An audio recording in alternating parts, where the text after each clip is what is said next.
चलते वक्त मेरी माँ ने मुझे नसीहत की थी कि बेटा हालात चाहे कितने खराब हो लेकिन कभी झूठ मत बोलना। माँ अपने 12 साल के बच्चे को छोड़ रही है और काफिले के हवाले कर रही है तो अपने 12 साल के बच्चे को तकवे का दर्स दे रही है, अल्लाह से डरने का दर्स दे रही है। आजकल की माएँ अपने बच्चों को 12 साल की उम्र में पैंट की चैन खोल कर खड़े होकर पेशाब करवाती है नाली में। ये आजकल की माँ है, कहां से इनके अंदर डर पैदा होगा।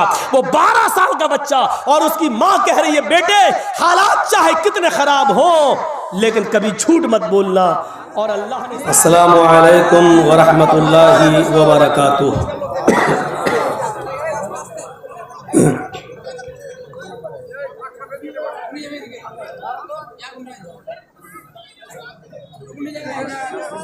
अल्हम्दुलिल्लाह